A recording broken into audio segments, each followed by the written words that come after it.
Welcome to Who's in the Bible, a podcast for kids. I'm Aric. And I'm Lance. And we believe that the Bible is the greatest book in the whole world. It's filled with amazing stories about interesting people, all working together to tell a bigger story, the greatest story about the most important person who ever lived, Jesus. And we know that understanding more about the people and stories in the Bible helps us to know more about Jesus and what it means to be his followers today. And in this episode, we're talking about the judges. The judges. Like the ones like when you flip on TV, like that old lady who's got like the black robe on and she's like, oh, TV judges. Nope, not like them. What? Okay, so like every 4 years, the Olympics, and they like hold up the cards, 9.5. No, not like the Olympic judges. Like Masked Singer. They're so funny. I love the judges on there. No, not like the Masked Singer judges. Okay, well then, what kind of judges am I missing, kids? What do y'all think? What kind of judges are we missing here?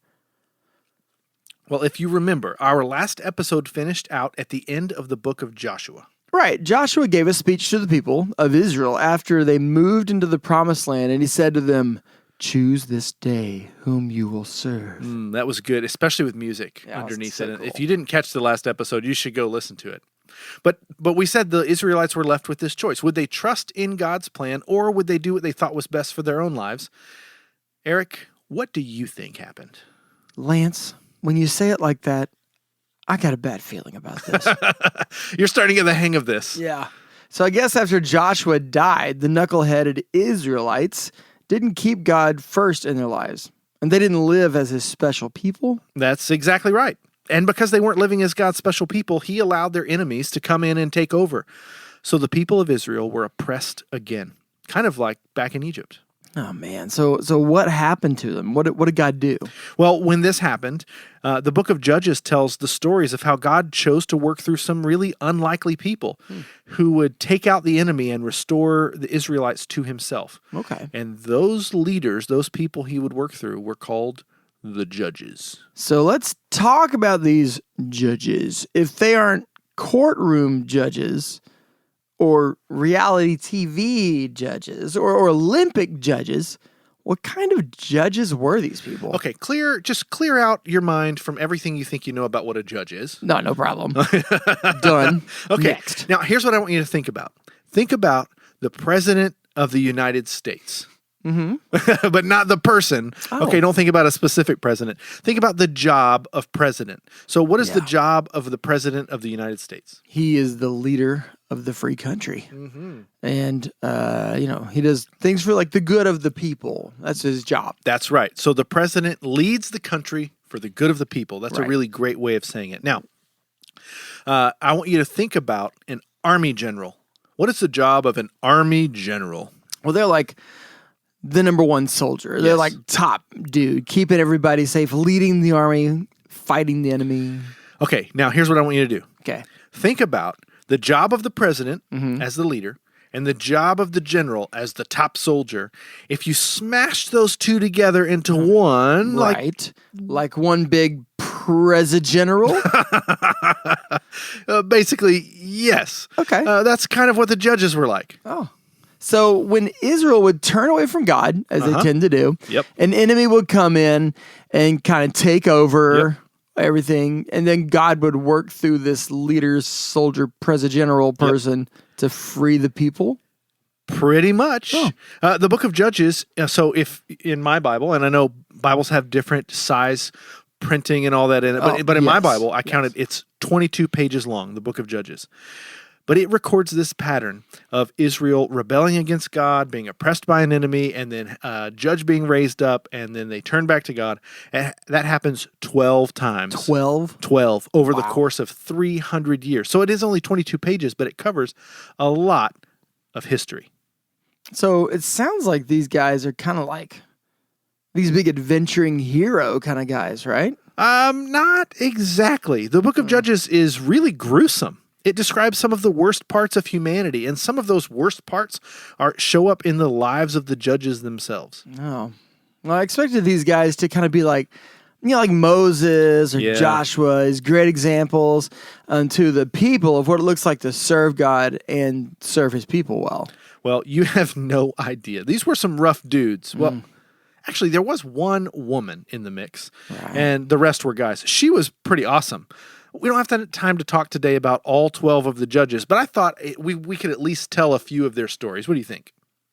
I know you like to tell stories and all. Yep, I do. But what if we told the kids about these judges from a different perspective? I'm not sure I know what you mean. What if, instead of reading about them in the Bible, you and I went back and saw them in person? Oh, you don't mean the Back in Time bus. Oh no, I don't think I'm ready for this.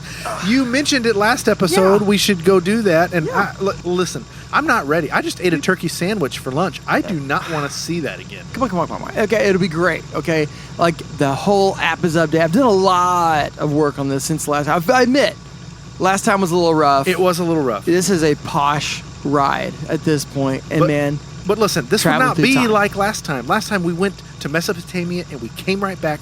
This time we'd have to take lots of trips because these judges lived at different times over the course of 300 years. We'd have to travel to see each one we were going to talk about today. It'll be great. Okay, we're heading to the same area, just different times. True. And the upgrades will make it worth it. Wait till you feel the seats. They're super great. Plus, we're only going to stop and see a few, right? I mean, all right, dude. Trust me. Here we go. Who's first? Well, if we're doing this, we might as well start with the best. We should go see Deborah. The one lady judge? You said she was awesome. That's true.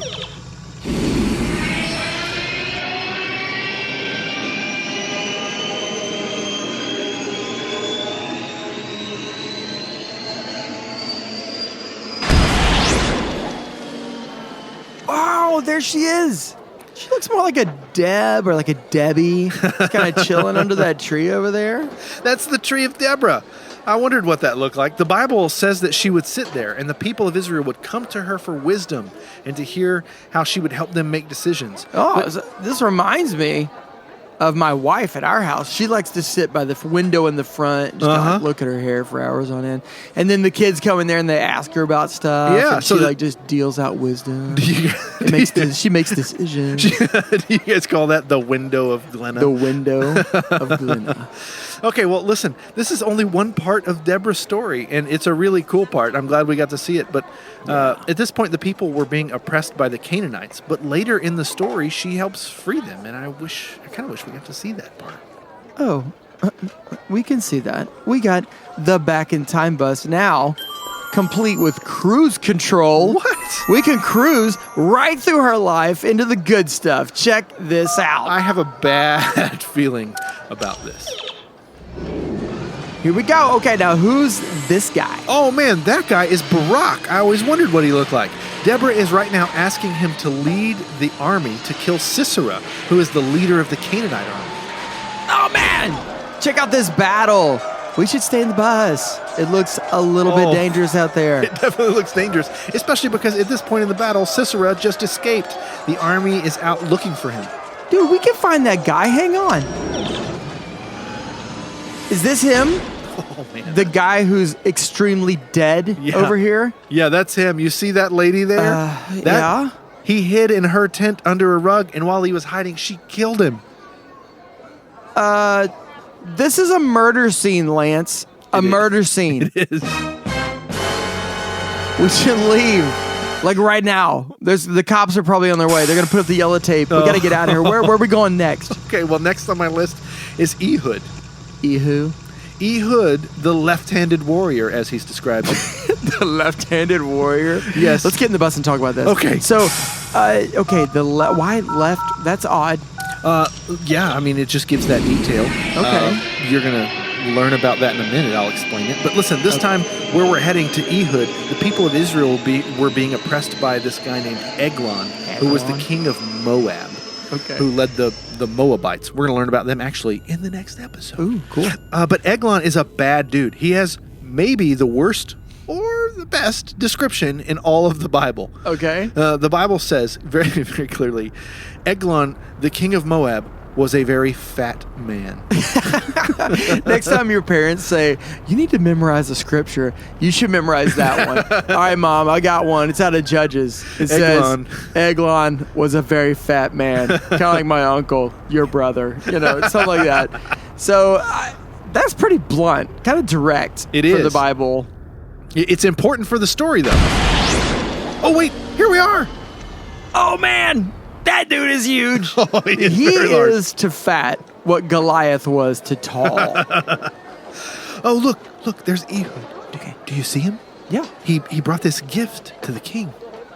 Why is he like whispering in his ear? Oh, that's odd. Listen, that's part of his plan. Ehud came with this plan. He gave him this gift, and now he's just whispered in the king's ear. He's got a secret message for him. They need to go somewhere else so he can deliver it. And he's going to take him up to the rooftop patio. I'm not a scientist, but I have a feeling that this dude and rooftop patios is not going to end well. This seems like a very strong structure. It's okay. Oh, look, they went up. Watch this. Did you see Ehud lock the door? Yeah. Wait. Oh, he's got a small sword kind of like hidden under his, on his cloak or whatever. Dude, he just attacked the guy. Where did the sword go? It went all the way into Eglon and got stuck in his fat. Oh, dude. Oh, man. Now his guts are coming out. Oh, it starts to This is soon to be a murder scene. We got to get out of here.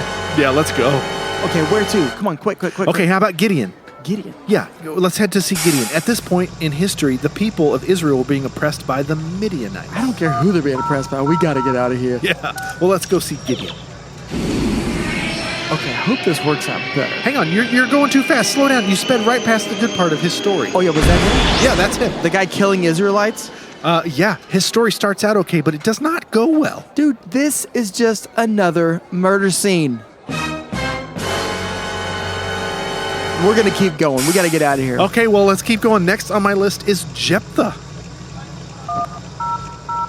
Okay, I'm feeling really good about this one. Good name, Jephthah. I'm not sure you should be. I need a break, man. Okay, I'm going to just sit here in the massage comfort chair of the seat for a little bit. Wait, these chairs have a massage feature? Yeah. Hello. You should have looked at the manual before we got in. Hey, listen, if you don't slow down, we're going to go right past Jephthah. When we did, I missed the exit. Okay, we're going off-road. Here we go.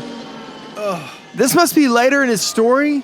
Yeah, this is the bad part. You went right to the very end. Wait, no, it's not bad. Look, he's got his... What's he doing to his daughter? He is sacrificing his own daughter as a human sacrifice. Lance, this is another murder scene. We gotta get out of here. Isn't there anywhere else that we can go? Well, the only other judge on my list to talk about today was Samson. I know this one. Get in the bus. I'm in the bus. Okay. I'm feeling a lot better about this one. I mean, Samson. He's really big. He's really strong. Hero of all of Israel. Well, he was definitely big, and he was definitely strong.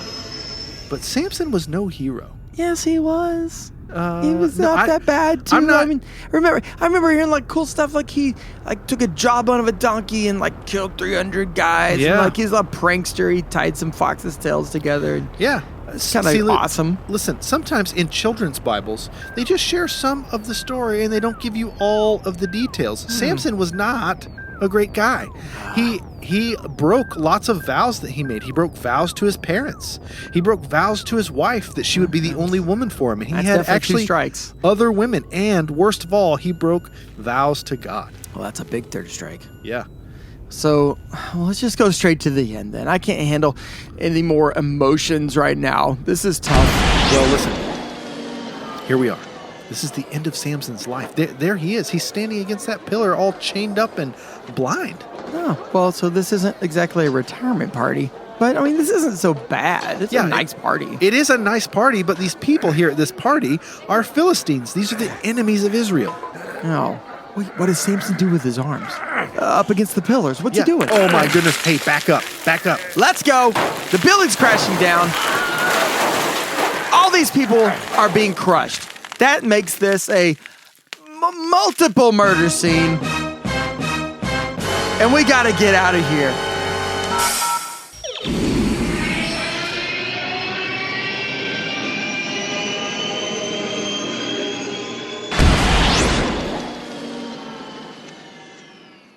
Okay, man. I think I'm going to be sick. Really? Actually, I'm feeling pretty good. I could use another turkey sandwich. You're nuts, okay? I did not expect a truckload of death. You could have warned me on some of these details. It was more like about the judges. It was a busload. It was a busload of death. Yeah, listen, the book of Judges is a really strange book because you end the book of Joshua. If you're just reading through the Bible, you end the book of Joshua and you're left with all this hope. The people are in their land. Joshua gives this speech. He asks them, what will you do? Will you follow God or will you follow your own way? And you hope they follow their own way. But the book of Judges is just hundreds of years of this repeat cycle where people just choose their own path and rebel against God. And that path was a big windy road of good and bad and good and bad and good and bad. That's right. The idea. Yeah. Like a winding road of disappointment even. I like that. Yeah. Well, listen, the book of Judges ends this way. The last verse, chapter 21, verse 25 says this. In those days, there was no king in Israel. Everyone did what was right in his own eyes. And it helps us see that what Israel really needs is a leader. They need someone that can lead them to be God's people. If you think back all the way to the promise that God made with Abraham, that they would be what? His people. And he would give them this land. That's right. And through this people, God would do what? Make them a blessing. A blessing to all families on the earth. Yeah. But they've not done that yet. Yeah, it's true. It's just kind of like an unchecked box. It is an unchecked box. And so what the people need as we finish Judges is a real leader who can lead them to be the people of God in this land that will bless everyone on the earth. So stick with us for future episodes because we're going to keep this story going. You've been listening to Who's in the Bible, a podcast for kids brought to you by Clear Creek Community Church.